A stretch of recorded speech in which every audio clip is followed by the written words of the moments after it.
The moral imagination. I talk to my students about this at the beginning of every semester or every class, and particularly when we talk about or go through C.S. Lewis, um, because C.S. Lewis was about the process of creating for us, furnishing for us a moral imagination, or our moral imagination. Now, what does that mean? It's kind of a weird phrase to use, the moral imagination, as opposed to what the immoral imagination. Well, yeah, sort of. Um, by the way, C.S. Lewis said that a pipe gives a wise man time to think, and a foolish man something to stick in his mouth. And a cigar makes it a little bit easier to talk because it doesn't go out quite as often as a pipe does. But the moral imagination. What is the moral imagination? The imagination itself is, to break it down in a very simple way, it's what you imagine. It's the image that comes into your mind. It's even the feelings that come into your mind and your soul when you read something, when you watch a movie, when you look at a painting, when you walk into a cathedral, or when you walk in a ghetto and you are surrounded by ugliness. There is a kind of something that's bearing itself upon your soul through the imagination. And the imagination is a faculty whereby we receive all of these images, all of these stories, storylines, characters, our favorite quotes from The Lord of the Rings, or from a movie or whatever. All of these things, even jokes, worship, the church that we go to, all of these things come into us, and we receive them inside of our soul, into our soul. And it is by these things that have come into us that our own loves and likes are shaped. And then if we produce music, if we write our own novel, if we teach a class, if we become parents, if we do any of the things that the many different things that God has given to us to do as creative beings. We're created in his image, and he was creative, and we are sub-creative. We create out of the things that are made, and we fashion new buildings out of God's trees, God's iron ore and copper and whatever else. We take the ideas that we've read in the Bible and in books and novels and seen in movies and all of it, and we make new things out of those things by recombining them. Well, first you have the receptive aspect of that before you can get to the active, creative aspect of that. So it's like Mary and Martha in the Bible. Remember that Mary was sitting at Jesus's feet and just listening to him, enjoying hearing him talk, the Logos himself speaking. And Martha was really busy going about the house, trying to get supper ready and everything. And Martha comes to Jesus and says, "Can't you tell Mary to get off her bottom and help me do something? Like, we've got so much stuff to do." And Jesus said, "Martha, Martha, your heart is troubled by many, many cares, many worries. You're concerned about the house. You're concerned about all this physical reality and the getting things done in life and this activity. But Mary has chosen the better part. Mary has chosen the better part, which was to listen, to receive."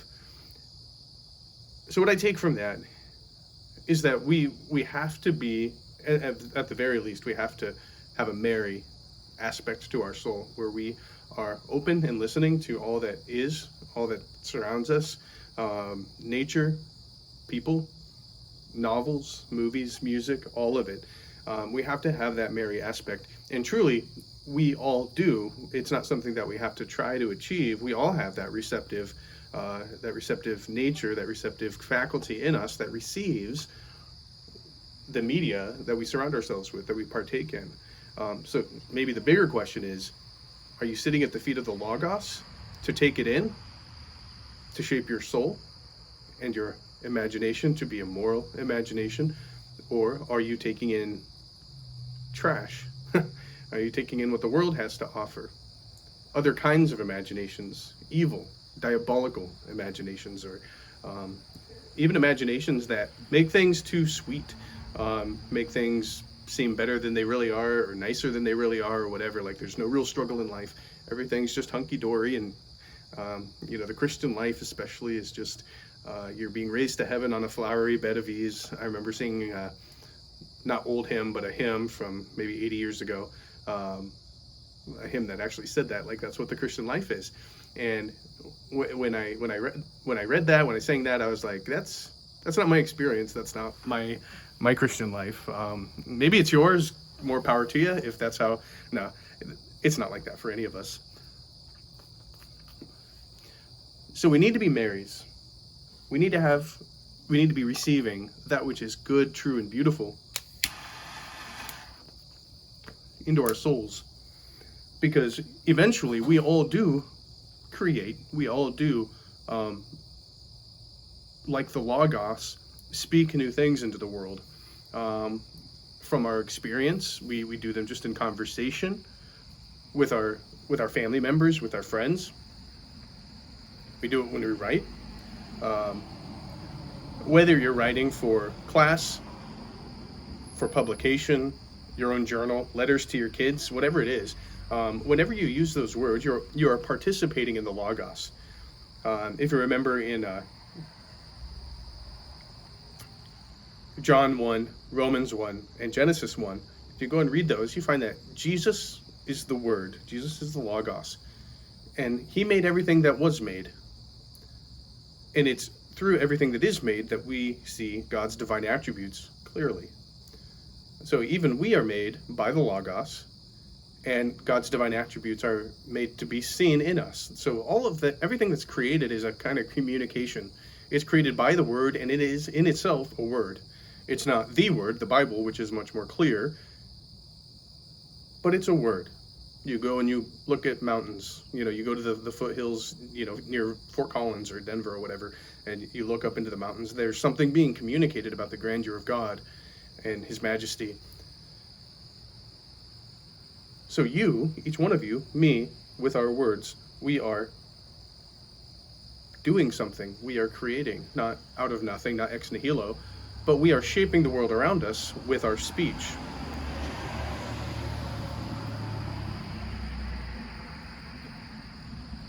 So with your speech, as James says, the tongue is powerful. It can set forests on fire. With so small a rudder, a giant ship is turned. You can, by your speech, tear down or build up. So what you're doing as you participate in the Logos is a huge thing. And in the Middle Ages, in monasteries, monks, there were two kinds of monks. There were the order of monks that studied the Bible, would write books, would translate, copy the Bible, all that stuff. And then there were the monks who just took care of the garden, or, they were basically janitors and groundskeepers. Eventually, they realized that it wasn't enough just to devote your life entirely to prayer or entirely to work and physical labor. You couldn't just be Mary forever your entire life, and you couldn't just be Martha your entire life. You needed to have phases of both, aspects of both in your life, both working with your mind and working with your hands, both receiving and giving, becoming, and then doing. And it's by the doing that you begin to shape culture. You take dominion. You start to write books. You start to have the conversations. But everything that comes out of you is stuff that came into you. So in your Mary phase, what you're bringing in, that shapes you and shapes what is going to come out of you. Stephen King likes to talk about how he grew up on DC horror comics, and what does he call them? B-flick horror films, like really trashy horror films from the 50s and 60s or whatever. And he grew up watching those, and so you see a lot of that in his fiction. And when people ask him, why do you write horror? Why do you write scary stories? He's like, I think that says more about you and your understanding than it says about me. I write that because that's what I grew up on. That's what came into me when I was a Mary and I was receiving into my soul which would shape me. He had other shaping factors too. He was raised a Methodist. He went to Vacation Bible School and Sunday school and all of that. He memorized a lot of scripture, read the Bible. There's a lot of that in his work as well. But what comes in large part, is what's going to go out. So what are you consuming? What are you enjoying? What music, art, architecture are you surrounding yourself with? Because that's what will shape your moral imagination. Another way to talk about or think about the moral imagination is that it's a way of seeing the world. It's a way of interpreting the world.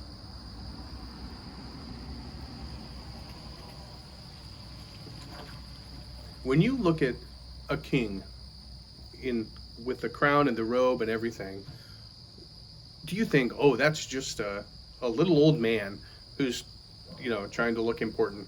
Or is your mind filled with some kind of majestic, you're filled with awe and honor? You want to give honor to that king or that queen.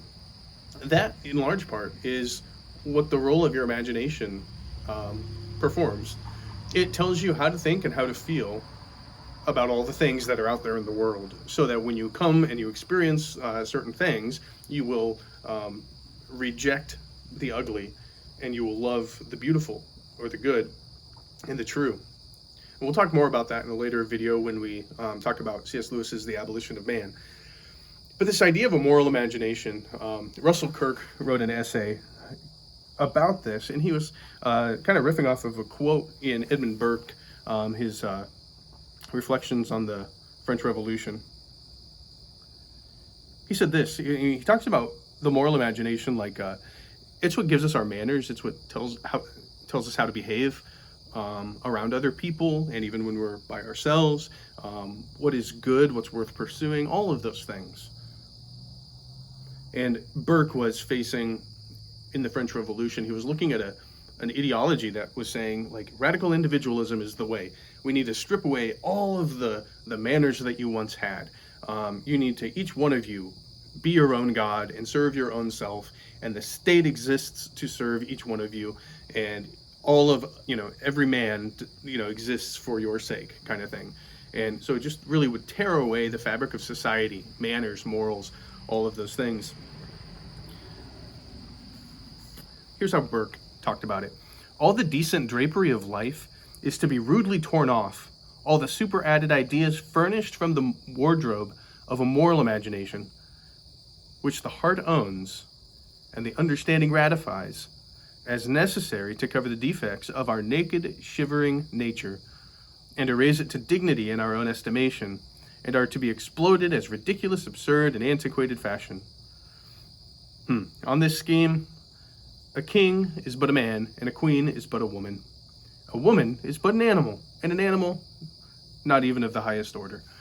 And so we see that today. We see that with various ideologies, political things, people not accepting their natures, transgenderism, what have you, where all of those norms and manners and all of the things that used to be shaped by the moral imagination, the moral imagination has been cast aside. That wardrobe has been burned, right? And it provided all of the coverings, the robes, the clothing that we needed to dress up and be respectable people. Our society, in its radical individualism, has cast all that aside. So the recovery of the moral imagination is crucial. In that essay, Russell Kirk also talks about two other kinds of imagination that I think he got them from T.S. Eliot. T.S. Eliot had talked about this as well. Those two kinds of imagination were the diabolic imagination and the idyllic imagination, which I've already touched on. Diabolic simply means that goodness, truth, and beauty is turned on its head, and instead of pursuing that which is good, true, and beautiful, we pursue that which is false, bad, and ugly. We are made to think that ugliness is beautiful, and we see that in modern art. I was at a conference recently where Arthur Kwan Lee gave us kind of the Roger Scruton treatment, where he showed us modern art that is, it's a brown banana taped to a wall with duct tape, and they call it art, and they sell it for $1 million or whatever. A super messy bed with like vodka bottles all over, and empty fast food containers and bags, and they call it art. What is it? What's the point of that? The point is that there is no point. The pointlessness is the point, and they want to give you furnish this wardrobe of your imagination with nothing. Nihilism. So you think there is nothing to cover our naked, shivering humanity as it is. We are all weak, and we are all human, and we all have our failings, and we see that, and we know that. And they want you to think, well, there's nothing to cover you up. There's no way of getting out of it. It's just the way, that's just who you are. Deal with it. That's the diabolic imagination. Another example of the diabolic imagination would be, for example, the Twilight series of books. Why is it diabolic? There's not much swearing. There's no like gratuitous sex or violence, at least in the first book or whatever. It seems like just a wholesome love story, right? It's just Romeo and Juliet, two households that couldn't come together and were sworn to be enemies, humanity and vampires, and then they find love. Oh, it's so good. Some people might think it's idyllic, like it's sweet, it's romantic, whatever, but it truly is diabolic, because what it does as it plays upon the reader is it makes the audience desire that kind of love story. What is that kind of love story? It is a man who is a leech, a vampire, one who exists solely to feed on women, to feed on young women. The vampire is it's a symbol for a certain kind of evil, and it's a kind of sexual evil, as well as just like a leech that like lives off of other people's resources.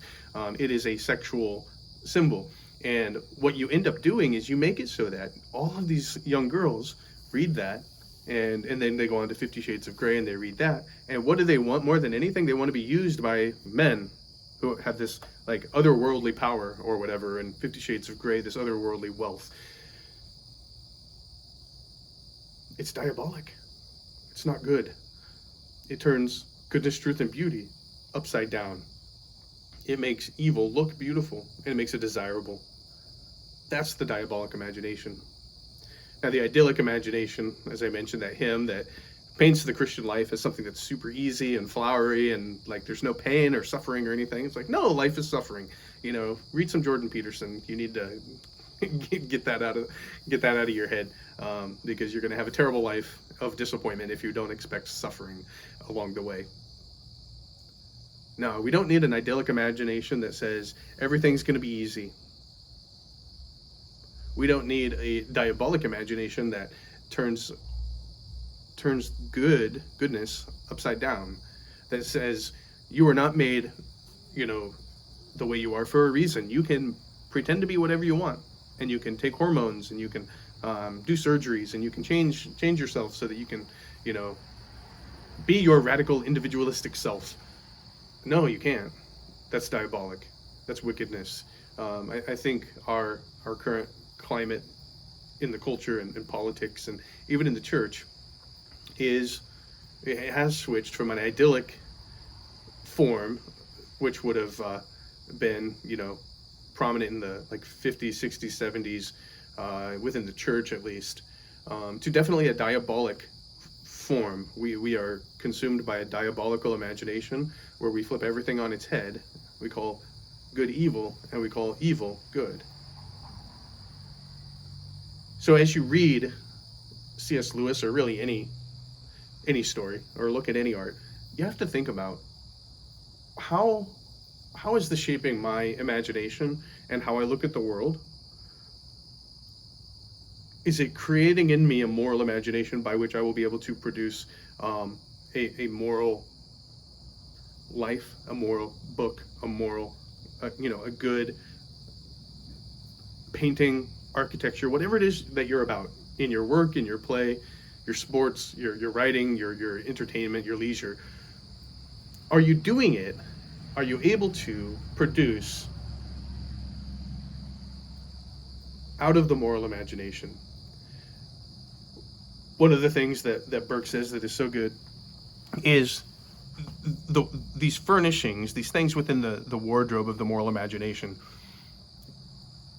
the heart owns and the reason ratifies.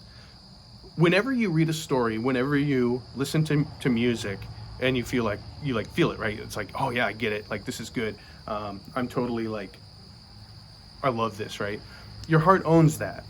And then later you might reflect on it and think, well, maybe that music was not necessarily good or beautiful.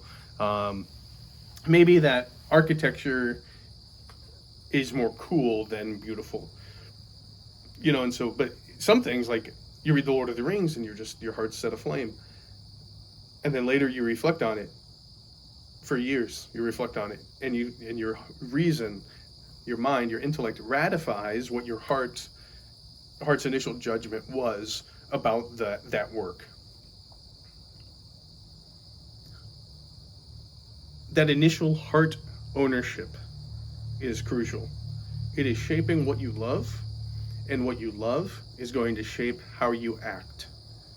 It's going to shape what you pursue and what you do, which is that productive aspect of the moral imagination. It's that imagination that puts things together. The things that you love, the things that you've learned throughout life and in books and movies and everything, you're going to put that together, and then you're going to create something new. You're going to create a story or an essay or a song or a cathedral. And let it be out of a moral imagination. And be aware of how whatever you're watching, reading, listening to, how is that shaping you? And here's a word especially for parents of young children. Be extremely aware of that, because at that age, and we'll talk about this, like I said, when we get to the abolition of man, what they hear, what they watch, what you surround them with, that can be the difference between them approving of good moral philosophy and godly behavior and being godly and acting in godly ways and pursuing good things in life, and the opposite, based on what shows they have seen. You know, you know how bad Disney is. You know how much the groomers are trying to shape the imagination of our kids. Why do you think that when science and godless education systems wanted to get rid of God out of society, they took the idea of evolution, and what did they do? They marketed it to kids with dinosaur books. Everyone loves dinosaur books. All the kids love it, right? And so you market it to them. You create the cartoons so that you can grab their imagination and create a diabolic imagination, that where they will have a twisted sense of morality simply because of what they loved and the idea of billions and billions of years old that precludes God and excludes God. Or even giving an idyllic sense of the imagination where you create in them a kind of chronological snobbery where they think, because they're further down the evolutionary frame, they are better than everyone that came before, right? So if I am more evolved, say, than Augustine or Aquinas, then I can reject them because, hey, look at me. I'm this new guy with a smartphone and cigars. Like, I don't think Augustine smoked a cigar, right? So obviously we've evolved, and so that's an idyllic kind of frame of mind where you view the world as just absolute progress. Science is improving everything. We are moderns, therefore we're right. We're the best. Whatever. No, guard your kids. Guard your kids. Guard what they watch, and guard the shaping of their imagination. Don't let the TV do it for you. Be proactive and choose only those things that you know will shape their imaginations to love, to have the wardrobe, to have the pieces of clothing, to have the manners, all of that. Like you're arranging a living room. when you let your kids read and watch and listen to things, you are creating in their soul the furniture of where they will dwell in their innermost heart. Furnish it well. Don't give them trash to sit on and feed on and to drink within that house of their soul. Thanks for coming by. I hope you enjoy this channel. Some of this is for my students, but we're going to put this out there for the general public more broadly. This year I'm going to be going through pretty much everything C.S. Lewis wrote as I teach a class this year, and eventually I'll reach out and I'll do other things like Stephen King books and other books that I've read, book reviews, conference reviews, things like that. We're also going to have quite a bit of music, from our family, and so this is just us sharing with the world, I guess, who we are, what we think, what we talk about, and the culture that we're trying to create within our own home. So hope you enjoy it.